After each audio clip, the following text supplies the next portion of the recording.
Hey, are you even listening to me? We're talking about our daughter's career path for her senior year at high school, but my husband is just looking at his phone. I'm talking about something important to you. Shut up. If she wants to go to a college, then she has to pay for it herself. I don't have money to give to a stupid daughter who can't take care of her own grandmother. Huh? What the hell does he mean? I looked at my husband's phone and saw something outrageous on the screen. My husband, Dave, and I have been married for 18 years. Our only daughter, Anna, is a sophomore in high school. I ate very well. Good, but make sure to clean up after your plates. Okay. Hey, aren't the exams coming up soon? Yeah, that's why I'm studying now. You should also start thinking about what path you want to take in the future. I know.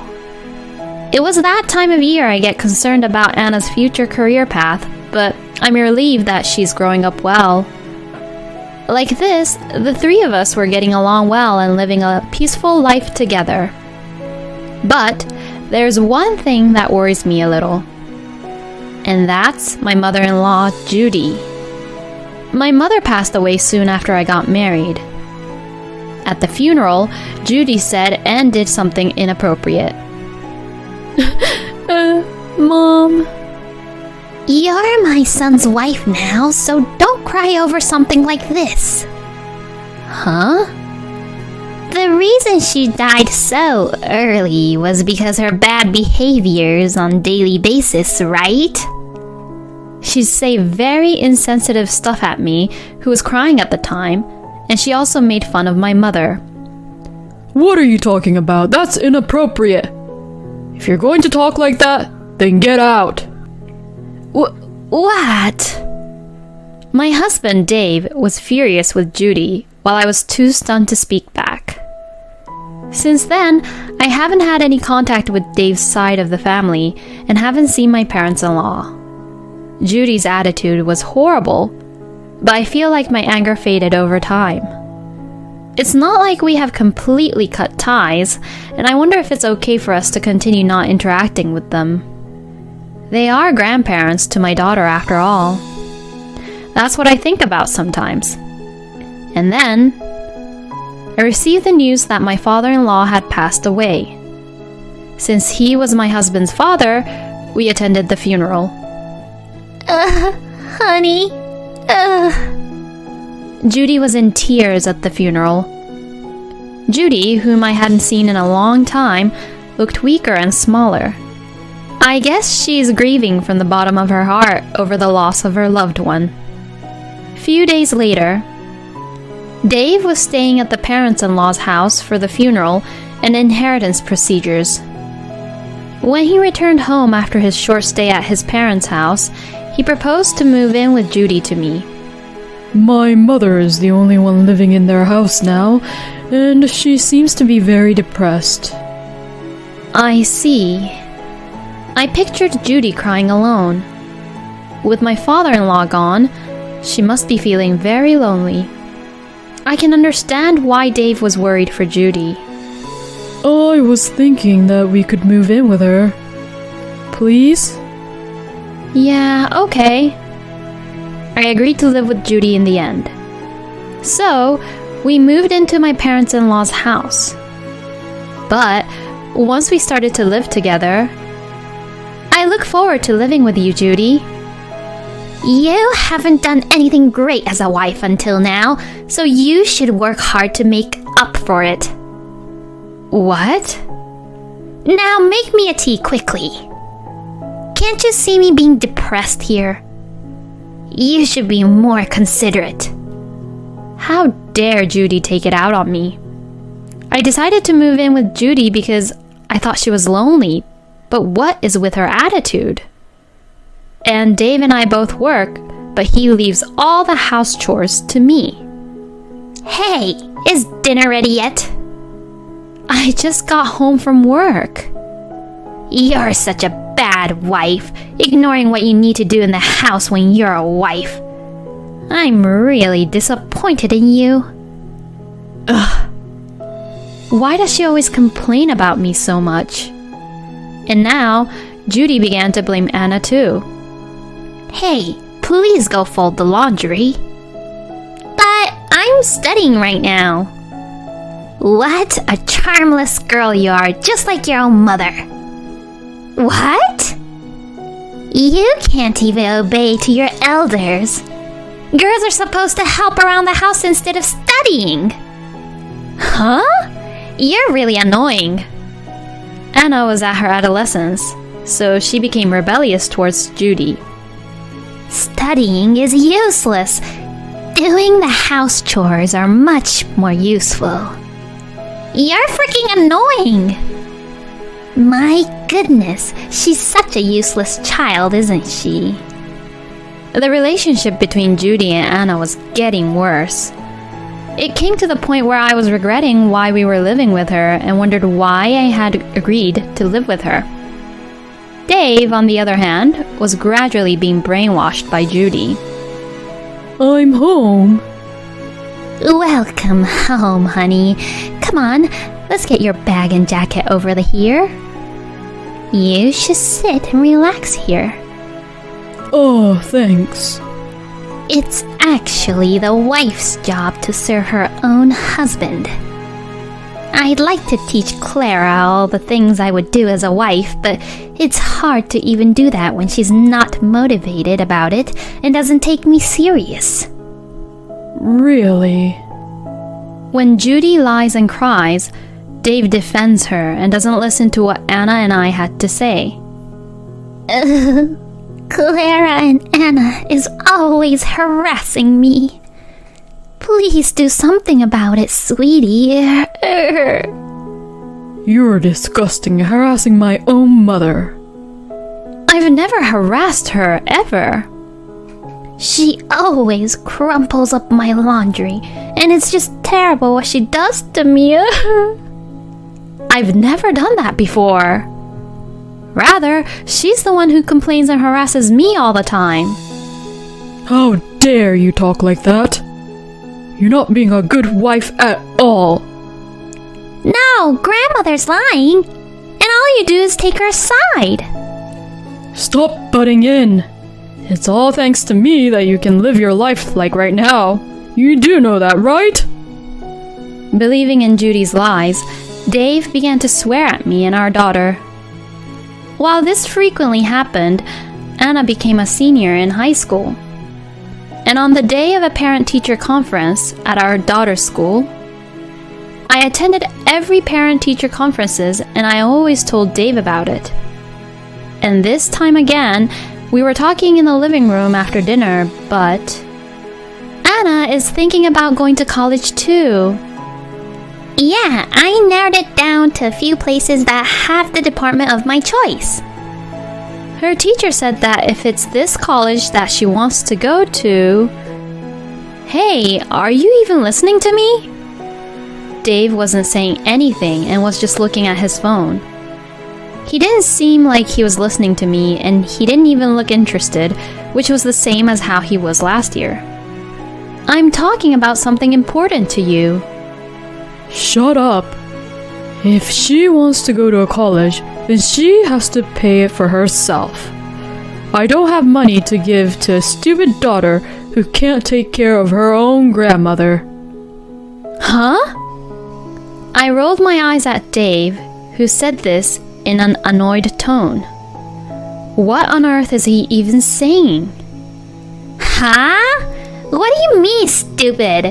I don't have any money of my own, and you're being so irresponsible, Dad. You have some nerve to only depend on me when you need money. You have a thick skin just like your mother. I wonder how your mother educated you like that. What? When my daughter argued back to Dave, he got really angry. Then, Judy interrupted and joined Dave to argue back. If the mother is not good enough, then the daughter will not be good enough either. A daughter who doesn't know her place and gets cocky doesn't deserve to have anything paid for her. That's right. Why should I pay money for a selfish, stupid daughter? How dare he says that Anna was selfish. We have been saving for our daughter's college fee, and it's not like we didn't have any money. I couldn't take it anymore that Dave and Judy would say something like that just because they didn't like us. If you're going to be this annoying about money, then fine. I'm getting a divorce. I was so frustrated that I declared for a divorce. There is no way you can afford Anna's college fee on your own, you idiot! Dave scoffs at me as he says that. If you want a divorce, do whatever you want. I don't want a useless wife who can't take care of her own husband's family, and I don't want a stupid daughter who is educated by such idiot wife. The savings for the family that you and I had together will be used for my family, mainly my mother, so don't you dare count on it. Oh, I see. Well, I hope that we live in a world where your arrogance is tolerated. Dave yells at me as he looks down on me, and I laugh back at him without flinching. Don't you worry about the money, just follow me, Anna. I turned to my daughter and gently told her. My daughter, puzzled by the sudden turn of events, remained silent. You're going to go to your father and cry to him, aren't you? He should be so annoyed by you to be depending on him at your own age. Well, I guess it can't be helped since he's the one who raised you to be his idiot daughter. You get angry when people speak horribly of your own family, but you speak horribly of other people's families. You're so contradicting. My daughter seemed to realize something when she heard that. Let's go now, Anna. Yeah, I'll follow you, Mom. So Anna and I left my parents-in-law's house. For the time being, we decided to stay at my parents' house. A few days later, I asked my lawyer to proceed with the divorce. I sent a letter of contents certified notice to Dave. A few days later, my husband came over to my parents' house. What are you doing here? I'm sorry. I sincerely apologize. I don't want a divorce. Please come home. When I answered the door, he apologized instantly. My husband hangs on to me with a stupid look on his face. Actually, I had noticed that the savings we had made together as a couple were decreasing.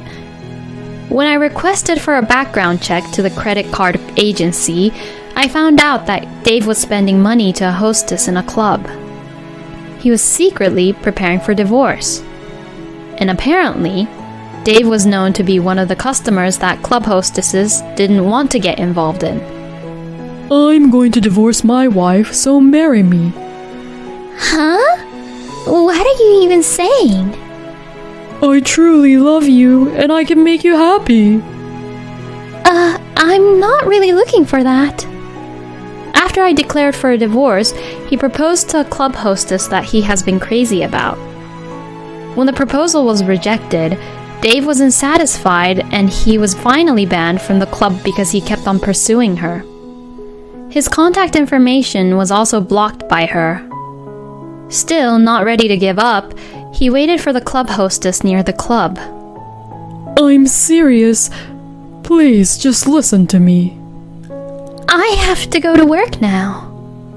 Please, I need to talk to you. I'm in a hurry. When he tries to talk to her directly, she coldly rejects him. After being seen multiple times by Dave's colleagues, he was shunned within his company. When his boss found out about his nightlife activities, he was called in for questioning.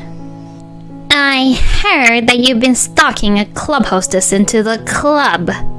I'm not too impressed with that kind of behavior. I'm serious about our relationship, and I'm thinking about marrying her. I really love her. I understand your feelings, but I'm not sure if she has the same intention as you. If I get to talk to her properly, then she will understand. Well, to begin with, I thought that you had a wife and a daughter. My wife and I are divorcing. Both my wife and my daughter are annoying and have the nerve to say things about going to a college. The hostess from the club is a much better woman than my selfish wife and my daughter. What? Now, wait a minute. Dave explained to his boss about the details of the events leading up to the divorce and was astonished at Dave's shallow arguments. What the hell are you thinking? As a husband, you ought to consider your own wife's position. No, but my mother... Did you even listen to your wife properly? You only listen to what your mother has to say, but if you're the husband, you should listen to what the wife has to say too. Besides, you don't take your daughter's college talk seriously, but you're into another woman. How dare you think that what you're doing is good enough as a father? You better cool your head. Yes, sir. Dave was shaken up when his boss confronted him in a stern tone. Then, Dave was demoted and given a pay cut by his boss. I sent him a letter of contempt certified notice demanding a divorce and custody of Anna. And I demanded a division of property and the money he had spent on the club for alimony. I'm really sorry. I was wrong. Let's start over. Even if we don't get divorced, you still have to pay for the money you spent behind my back, though. What? I lightly point out about money, and Dave is surprised. I knew that he just didn't want to pay. He doesn't genuinely want us to come back, does he? I sigh in disgust. You leave all the house chores, looking after Anna, and taking care of your own mother to me. I can never get back together with a scum like you who decides the future of Anna and I just because you were my husband and tries to live a happy life when you're only playing around with young, cute girls. I refused to get back together with him once and for all. Then, my daughter showed up from the back of the house. Anna, I'm really sorry. I'll be a good father to you, so let's start over. When Dave noticed Anna, he clung on to her. But Anna glared at Dave coldly. Do you have any idea what I've been going through these past few months? If you think that you can be forgiven with just one such light apology, you're being stupid, and just because I'm only in high school, you look down on me too much. A father who takes away his own daughter's future options, but plays around and pays to other young women is just too creepy and gross for me. Dave couldn't hide his shock at Anna's complete rejection towards him. He slumped his shoulders and left.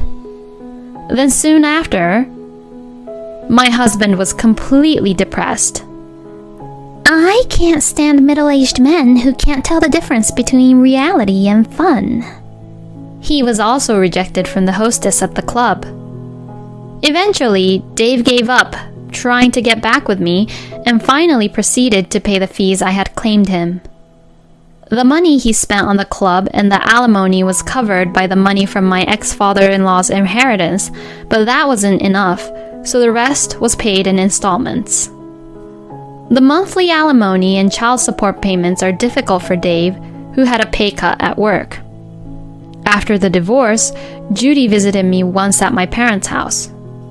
You have made my life difficult. I forgive you, so you should forgive my son too and come back home. Judy blamed me at the front door and screamed at me. I'm so fed up with my selfish mother-in-law who is always looking down on me. I called Dave and he rushed over to pick Judy up. Mom, what are you doing? I'm telling your stubborn wife to get her act together. I'm not his wife anymore. I have a record of what you've been saying to me when we lived together, so I can file a claim for alimony if that's what you want. Are you even listening to what you're saying to me? Huh? How dare you talk to me like that? Judy got angry at me as I spoke calmly, but... That's enough. You're putting me in a bad position, Mother. Dave lost his temper to his own mother.